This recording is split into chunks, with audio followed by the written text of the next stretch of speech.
Usually, when we hear about spiritual awakening, we imagine it like a flash of light that will make us forever happy, energized, and clear about our purpose. But the truth is, awakening also has another side, a side almost no one talks about. It's the part of the path where suddenly everything that used to give life meaning, achievements, recognition, plans, stops moving you. You look at what once felt important, and inside, there is nothing. Not because you are lazy or broken, but because the old fuel you lived on no longer fits. I know people who searched for answers for years, reading Eckhart Tolle, Krishnamurti, listening to Alan Watts, and when one day something cracked inside them and the mask of ego fell away, at first it felt like freedom, but later it became a quiet question. And now what? Carl Jung described this state more than 100 years ago. He wrote, "Enlightenment does not come by imagining figures of light, but by making the darkness conscious." This is exactly what happens. Your ego, which spent a lifetime collecting meaning, suddenly loses its map. You no longer want to play the game of proving your worth, but you don't yet know what to play instead. This is the in-between space. Few people admit they go through it, but almost everyone who has ever awakened meets this silent crisis.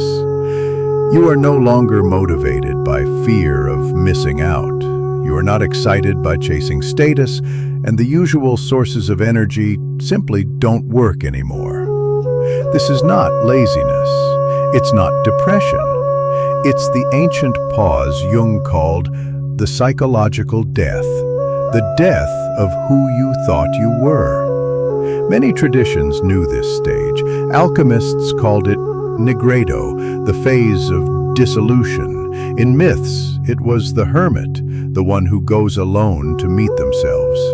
In nature, it looks like the caterpillar turning into a cocoon and dissolving into liquid.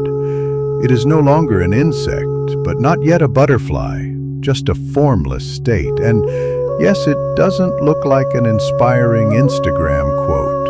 It doesn't feel glamorous. It feels like sitting in silence, unable to explain to yourself who you are. But this is where a new dimension of motivation begins to appear. Not from fear, but from authenticity. Rumi once said, "What you seek is seeking you." And if, in this silence, you stop running away, you begin to hear a subtle calling. Not a loud command, but a quiet sense that something inside you wants to live differently. Not for approval, but for honesty. When the old identity dissolves, only pure awareness remains. You see that thoughts come and go, feelings change, roles end. But what sees all this in this quiet space? You meet yourself without any masks, and that begins to heal you. Because awareness doesn't need proof or victories, it simply is. And when you allow it, your life stops being a chase. It becomes an honest exploration. The paradox is, the moment you no longer know what to do, a new source of energy begins to grow inside you. But it is not like the old motivation. It is not anxiety or hurry. It is a quiet agreement with life, a readiness to respond to what truly resonates. This is what Jung called the symbolic life. When you no longer live from a role, but let your soul express itself through you. You may still feel tired, confused, sad. This is human. But you stop betraying yourself to look successful. You are no longer willing to go where your heart isn't. And then you start to notice you create, not to impress. You serve, not out of duty. You live not from fear. You live because it feels honest.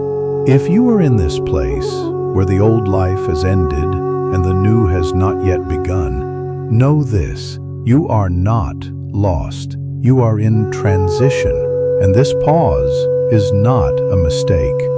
It is preparation for living as your true self. If these words resonated with you, subscribe to the channel and leave a like. Because the real story doesn't begin when you finally understand everything. It begins when you allow yourself to be the one who sees it all, the light, the darkness, and remains as awareness.